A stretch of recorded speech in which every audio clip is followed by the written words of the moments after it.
अखण्डमण्डलाकारं व्याप्तं येन चराचरं तत्पदं दर्शितं येन तस्मै श्रीदयालगुरुवे नमः।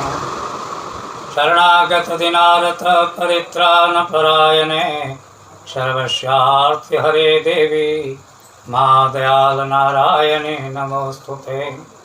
ओम दयाल गुरुवे नमः। ओम कुलदेवेभ्यो नमः।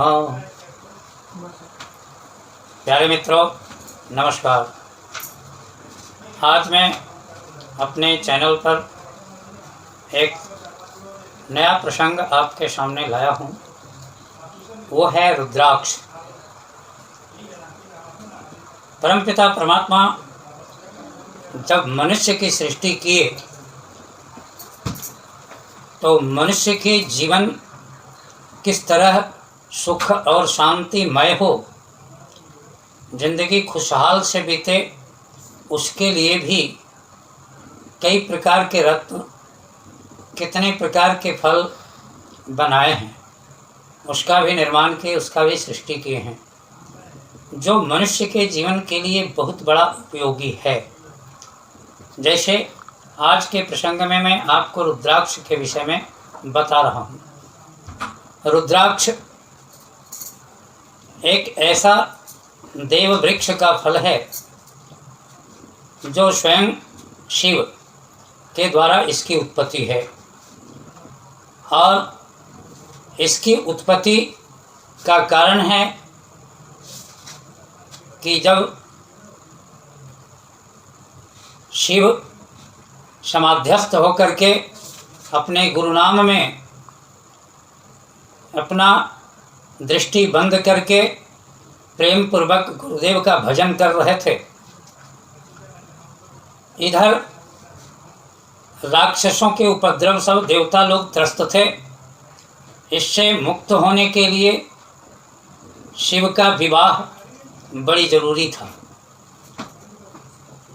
तो अब उनको समाधि से जगाए कौन? इसलिए सभी जब देवी देवता लोग अपना सामर्थ्य उनके सामने प्रकट नहीं कर पाए तो कामदेव से जाकर के कहे कि कामदेव तुम ऐसा उपाय करो कि शिव की समाधि भंग हो, जिससे हम सभी संसार वासियों को देवलोकों में देवताओं का, ऋषि लोक में ऋषियों का, सबका कल्याण होगा। कामदेव गए अपने पति रति को साथ में लेकर के, और पुष्प के धनुष बाण से काम की ऐसी प्रचंड ज्वाला को छोड़े कि शिव की समाधि भंग हुई और उनका तीसरा नेत्र खुल गया। तीसरा नेत्र जो बंद था उतने दिन से, जिसमें अश्रुबुंद जमा हो गई थी, वो निकला, पृथ्वी पर गिरा।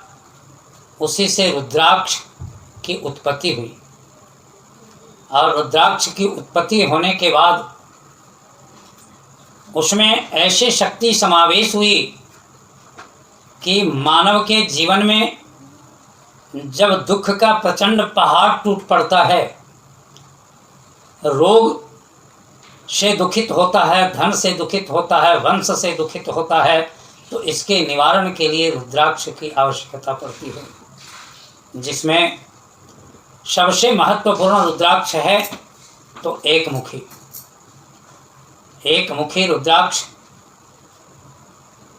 को धारण करने से सर्वविध पीड़ा मनुष्य का निवृत्त होता है और मनुष्य सुख शांति ऐश्वर्य की प्राप्ति करता है। लेकिन रुद्राक्ष भी ऐसे धारण करने की चीज़ नहीं है। इसके भी अच्छे मुहूर्त होते हैं, अच्छे दिन होते हैं, इसकी भी पूजा होती है। जब इसकी विधिवत पूजा और प्राण प्रतिष्ठित करके बिना छिद्र किए, छिद्र करने से इसके अंग भंग हो जाते हैं, और हमारे धर्मशास्त्र के मुताबिक जो पूजनीय पदार्थ संसार में है, अगर वो अंग विहीन हुआ, टूट गया, तो उसकी शक्ति समाप्त हो जाती है। इसलिए चांदी के पत्र में उसे मढ़ा करके या सोने के पत्र में उसको बढ़ा करके और सोना का चैन लगवा करके विधिवत शिव की उपासना करे गंगाजल और दूध से धोए, रुद्राभिषेक करके और ब्राह्मणों के द्वारा वेद मंत्र से मंत्रित करके उसका धारण करे शुभ मुहूर्त में। उसके लिए चतुर्दशी तिथि हो, पुख्या नक्षत्र हो, सोमवार का दिन हो, तो सबसे अति उत्तम दिन माना जाता है उसको रुद्राक्ष धारण का। अगर ऐसा संयोग नहीं मिल रहा है तो फिर सोमवार के दिन शिव की पूजा रुद्राक्ष में करके उसको धारण करना चाहिए। उसके धारण से मनुष्य के सारे क्लेश मिट जाते हैं, दुख मिट जाते हैं। और अगर बिना अच्छे मुहूर्त के धारण करते हैं तो उससे अनिष्ट भी होती है। इसलिए शुभ मुहूर्त अच्छे दिन देख करके ही रुद्राक्ष धारण करना चाहिए। आज आप देखिए कि संसार के सभी लोग अपने जीवन में चाहते हैं कि हम सुख और शांति पाएं, और शिव ही एक ऐसी कृपालु हैं कि शिव समान दाता नहीं, विपत्ति निवारणहार, लज्जा मेरी राखियो नंदी के यशवार। नंदी को सवारी बना के उस पर बैठ के चलने वाले शिव सदा दया करते हैं। किसी का कारोबार, किसी का व्यापार की प्रगति अगर नहीं हो, लाखों लाख रुपया जिसका डूब जाता है, रुद्राक्ष एक ऐसी चीज़ है कि शुभ मुहूर्त में अगर धारण कर ले तो फिर से उसकी सारी विपत्तियां नष्ट हो जाती है, व्यापार चलने लगता है, दसों दिशाओं से उसे कमाई की प्राप्ति होने लगती है और उसके घर में सुख शांति ऐश्वर्य की प्राप्ति होती है। परंतु आज के समय में ये नकली दुनिया में ऐसी काम हो रही है कि एक मुखी रुद्राक्ष असलियत में मिलता नहीं है।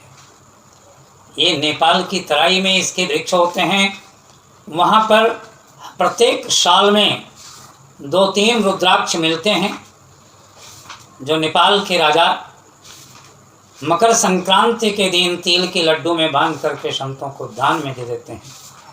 लेकिन संत को न दुख से मतलब है न सुख से मतलब है। संत तो परम सुख की प्राप्ति तब करते हैं जब उन्हें भजन का समय मिलता है।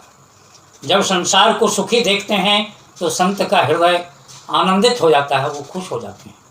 इसलिए अपने नहीं पहन करके जो कोई उस समय उनके सामने पहुंचता है और उस योग्य संत समझ लेते हैं, उसको वो दे देते हैं कि जाओ बच्चा, जाओ पहनो इसको, तुम्हें सुख शांति और ऐश्वर्य की प्राप्ति होगी। और वो जब विधिवत शुभ मुहूर्त में धारण करता है तो वो मिलता है, उसे उसके फल की प्राप्ति होती है।